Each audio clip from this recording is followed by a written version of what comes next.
आज हमारे बीच में यहाँ पर पहुंचे हुए हैं अनशन स्थल पर पूर्व विधायक द्वारहाट महेश नेगी जी, जो बीजेपी से जो बिलोंग रखते हैं। महेश नेगी जी, आज आप यहाँ पर आए हैं, तो आप यहाँ पर किन मुद्दों को लेकर आए हैं? मुद्दे तो क्षेत्र के हैं, लेकिन क्षेत्रीय लोगों ने जो मैंने अभी देखा, आप लोगों की जो मांगे थी बड़ी जेन्युइन और बहुत छोटी छोटी मांगे हैं। बहुत छोटी मांगे हैं कि बीच में अगर एक जेन्युइन सी चीज़ बताऊं मैं, एक रोड पहले से बनी हुई है, उस रोड में 20 किलोमीटर उधर भी डामर है, 20 किलोमीटर इधर भी डामर है, बीच में 1.5 किलोमीटर क्यों छोड़ दिया गया? तो ये क्वेश्चन है।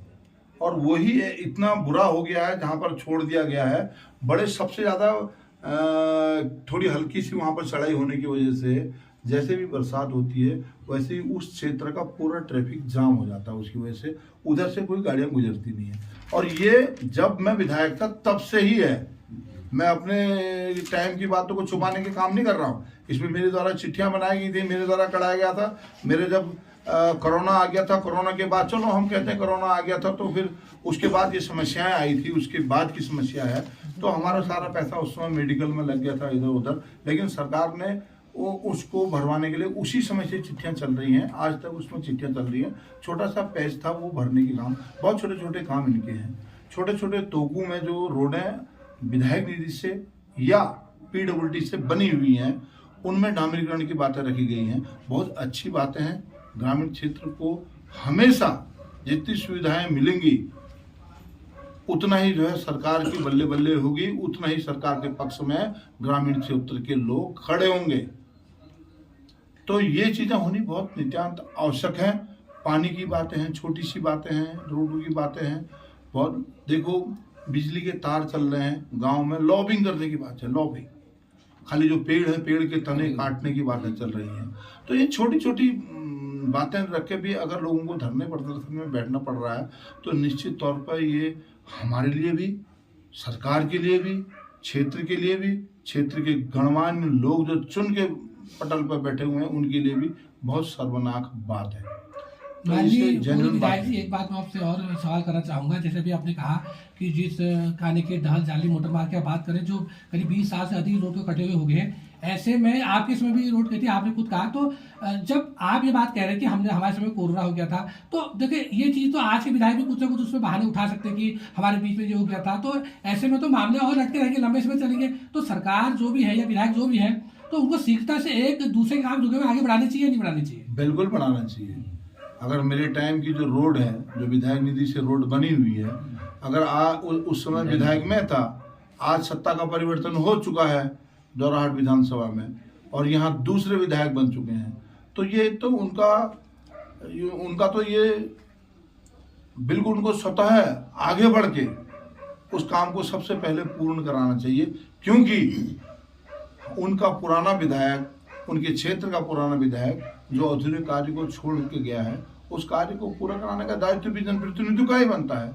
इसलिए उन्होंने सोचना चाहिए, इसको करवाना चाहिए। माननीय महेश नेगी जी, एक सवाल और है कि यहाँ पर 2 ऐसे मुद्दे हैं जिन पर अभी चर्चा नहीं हुई, जिसमें एक जाली जो स्वास्थ्य केंद्र है, अतिरिक्त स्वास्थ्य केंद्र है यहाँ पर, और दूसरा उप तहसील जाली है जिसको करीब यहाँ 10 वर्ष हो गए बने हुए।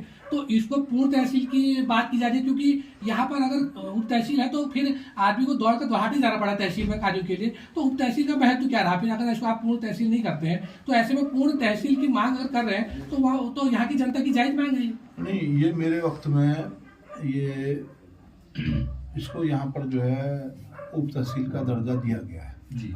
अभी 5 वर्ष इसको हुए हैं। माननीय हरीश साहब जी के मुख्यमंत्री थे उस समय इसकी घोषणा हुई थी, और घोषणा भी उस समय हो चुका था इसका, लेकिन उस समय यहाँ बैठा कुछ नहीं था। मैंने अपने टाइम पे यहाँ पर इनको बैठाने का कार्य किया। उसमें से ये तहसील जो है जो कार्य यहाँ पर शुरू होना हुआ मेरे टाइम से ही शुरू हुआ। चलो आगे पीछे कोई दिक्कत वाली बात नहीं हुआ है, लेकिन ये अभी जो आप कह रहे हैं इसको पूर्ण दर्जा मिलना चाहिए। तो ये जो आपकी ये जेन्युइन मांग है ये वाली, इस क्षेत्र के लोगों को भी बहुत दूर जाना पड़ता है। तो अब इसका टाइम आ चुका है, वक्त आ चुका है, तो उसको पूर्ण तहसील का दर्जा दे देना चाहिए और उसको यहाँ पर पूर्ण तहसील देते हुए यहाँ के लोगों की जो समस्याएं हों उनका निराकरण रानीखेत और द्वारहाट जाके ना होकर यहीं होने लग जाए तो बहुत अच्छी बात है। ये भी जायज मांग है।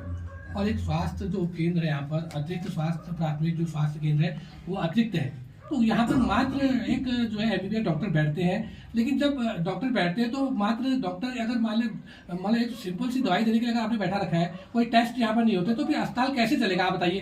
कम से कम 20-25 हज़ार की आबादी ये यहाँ पर करता है, आपका तिपोला से लेके माशी के बीच से एकमात्र अस्पताल है ये, लेकिन उसके बावजूद यहाँ पर इसको प्राथमिक स्वास्थ्य केंद्र क्यों नहीं बनाया जाता कि यहाँ पर जो है 24 घंटे सेवा मिल सके, और जो छोटे मोटे लैब के काम है या आपकी यूरिन की जांच है या आपकी अन्य छोटे मोटे जांच होती है, एक्सरे होती है, तो ऐसी सुविधा यहाँ पर क्यों नहीं दी जा रही। लोगों को यहाँ से 30-40 किलोमीटर दूर रानीखेत, द्वाराहाट या अन्य जगह भागना पड़ा, तो लोगों को दिक्कत तो है ना। बिल्कुल, ये बात भी आपकी जेन्युइन बात है, लेकिन मैं इसमें एक चीज़ कहना चाहता हूँ। किसी भी हॉस्पिटल का जब प्रमोशन होता है, उसको अपग्रेड किया जाता है, तो उसकी जो है डेली की डेली उसकी ओपीडी कितनी उसमें हो रही है, कितने लोग वहाँ पर डे पहुँच रहे हैं, कितने डॉक्टर वहाँ पर उसको देख सकते हैं। तो इस तरीके मैं द्वाराहाट की ओपीडी देख रहा था और चकोटिया की ओपीडी देख रखा था। चकोटिया के 125 के करीब ओपीडी वहाँ पर दिखाई दे रही थी और द्वाराहाट के 80-90-100 के करीब ओपीडी वहाँ पर दिखाई दे रही थी।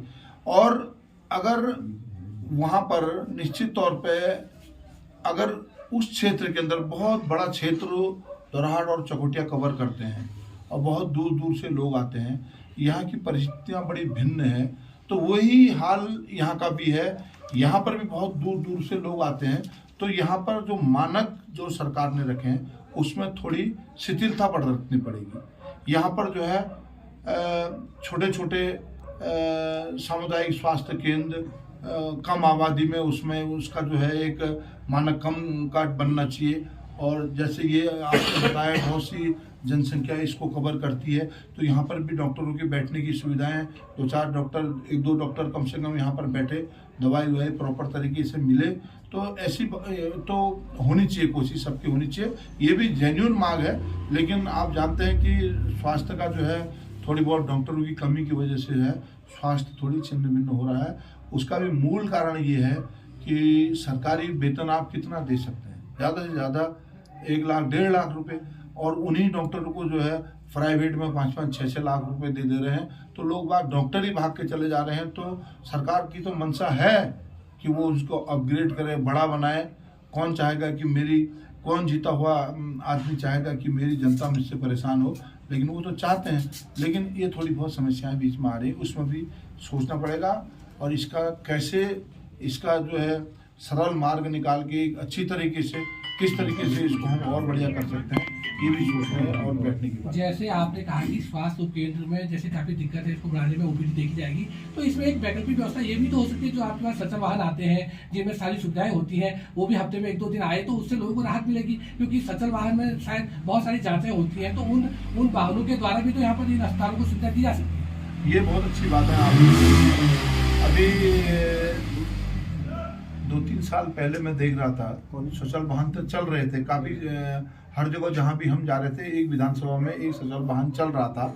इस बीच इधर 1-1.5 साल से मुझे वो वाहन नहीं दिखाई दिए। ये किस वजह से बंद हुए इसका मुझे पता नहीं है, या तो जिसका टेंडर था वो ख़त्म हो चुका है, या इसको जो संचालित कर रहे थे वो लोगों का टाइम पीरियड ख़त्म हो चुका है। ये कुछ समस्याएँ रही होंगी, उसका रिन्यूअल करवा के दोबारा से उसके रीटेंडर होके ये कार्यक्रम, ये वाला जो है ये अच्छा आपका सुझाव है। तो सर एक इसमें और सवाल है, क्योंकि यहाँ पर मात्र एक डॉक्टर बैठता है, तो जैसे कि हमारे पहाड़ी क्षेत्रों में अधिकतर महिलाएं हैं और महिलाओं की समस्याएं ज्यादा है, तो कम से कम महिला विशेषज्ञ डॉक्टर यहाँ पर होनी चाहिए अस्पतालों में, जिससे कि यहाँ पर अधिक इलाज मिल सके, क्योंकि ज्यादातर महिलाएं हैं गाँव में। नहीं, आपका कहना बहुत अच्छी बात है, महिलाओं के लिए डॉक्टर महिला ही चाहिए। तो ये सरकार के बहुत प्रयत्न करने के बाद भी, पूरे हिंदुस्तान के अंदर में ऐड निकालने के बाद भी, पूरे हिंदुस्तान के अंदर में पता, जब मैं विधायक था तो साउथ से भी हम लोगों ने जो है हॉस्पिटलों में यहाँ डॉक्टर लाने के लिए साउथ से भी लोगों को बुलाने का काम किया, वहाँ के डॉक्टरों को भी बुलाया, उनको अच्छा पैकेज देने का काम किया। अब ये पहाड़ों की हमारी परिस्थितियाँ ऐसी हो जाती हैं कि डॉक्टर लोग भी सोचते हैं कि भाई हमारा तो द्वाराहाट चकोटिया तो ये तो हम इसको अच्छा क्षेत्र मानते हैं, बहुत से ऐसे इंटीरियर क्षेत्र हो जाते हैं, बहुत दूर दूर के क्षेत्र हो जाते हैं, तो वो डॉक्टर भी यहाँ से नौकरी छोड़ के चले जा रहे हैं। कुछ लोग हायर एजुकेशन के लिए जो है वो यहाँ से बाहर चले जा रहे हैं, उनका टाइम पीरियड ख़त्म हो जा रहा है। एक जो टाइम जो उत्तराखंड सरकार में जो उत्तराखंड के लोगों को यहाँ MBBS करने के लिए, डॉक्टरी करने के लिए जो फैसिलिटी सरकार की तरफ से जो मानक जो छूट जो दी जाती है, तो वो छूट का एक पीरियड रखा जाता है कि इतने पीरियड तक आपको यहाँ जॉब करना पड़ेगा। तो वो जैसे ही उनका टाइम खत्म हो रहा है, वो लोग भी यहाँ से भागने का काम कर रहे हैं। इसमें एक बार सरकार को फिर से दोबारा से बैठ के इनको कैसे अच्छी तरह से और सुचारू रूप से इनको अच्छे पैकेज दिए जाएं, अच्छी तरह से इनको फैसिलिटी दी जाए। डॉक्टर है, एक डॉक्टर जब आता है तो उसको आप एक अच्छे ऑफिसर की तो आप उसको रैंक देते ही देते हैं, साथ साथ में उसको वैसी सुविधा भी मिलनी चाहिए। उसके लिए कम से कम 3 बेडरूम वाला मकान हो, कम से कम उसके लिए, उसकी फैमिली भी होगी साथ में, उसके साथ नौकर भी होगा, उसकी गाड़ी की फैसिलिटी होनी चाहिए। तो इस तरह की जब फैसिलिटी देने की हम सोच के इसको दोबारा से हम बैठ के जो है इसमें मनन करने का काम करेंगे, तो निश्चित तौर पे डॉक्टर फिर रुकने का काम करेंगे, तो एक अच्छी व्यवस्था बनेगी फिर धीरे धीरे। माननीय महोदय जी, एक सवाल आपसे और है, जैसे अभी आपने कहा कि जो सरकार है और जो सुविधाएं नहीं मिल पा रही हैं, तो जो माननीय हम यहाँ से विधायक या सरकार चुन के भेजते हैं, तो 25 सालों में सवाल तो कटघरे में फिर उन्हीं में आ जाती है। यानी कि आप 5 साल विधायक रहे, तो सवाल तो फिर आप ही के ऊपर उठ गया ना कि आपने उन 5 सालों में यहाँ पर ऐसी इंस्पेक्टर क्यों तैयार नहीं की कि जो बड़े यहाँ पर जो अधिकारी आते हैं या जो बड़े डॉक्टर आते हैं उनको रहने की सुविधाएं नहीं मिल पा रही, तो इसलिए जिम्मेदार कौन है? 25 सालों में क्यों रोजगार नहीं मिल पा रहा? नहीं, ये मैं निश्चित तौर पे जो भी सरकार है, जिसकी भी सरकार रहती है, हम एक दूरदर्शी प्लान नहीं बना पा रहे हैं। हमारे उत्तराखंड में एक सिस्टम है, 5 साल एक सरकार, 5 साल एक सरकार, अभी तक का यही खेल चलते आया है। दोबारा से रिपीट पहली बार जो है बीजेपी सरकार हुई है। तो जब एक प्लान बनाया जाता है, किसी प्लान को बनाने के लिए, किसी बहुत अच्छे एक महल बनाने के लिए पहले एक नींव अच्छी रखने का काम होती है, और नींव रखने के लिए 5 साल बहुत कम हो जा रहे हैं। तो जो नेक्स्ट सरकार आ रही है वो कुछ न कुछ उसमें छिन्न भिन्न करने का काम कर दे रही, जिससे कि प्रॉपर तरीके से स्ट्रेटजी बन नहीं पा रही है। हम चाहेंगे कि फिर से अगर भारतीय जनता पार्टी दोबारा रिपीट करती है, तो निश्चित तौर पे 10 साल के अंदर में जो इन्होंने अपने होमवर्क करने के बाद पहली सीढ़ी, दूसरी सीढ़ी रखने का काम किया है, तो तीसरी सीढ़ी में निश्चित तौर पे काम हो जाएंगे। माननीय पूर्व विधायक महेंद्र जी, आपने जान लिया उन्होंने से बात की, इसके लिए आपका बहुत बहुत धन्यवाद। बहुत बहुत धन्यवाद।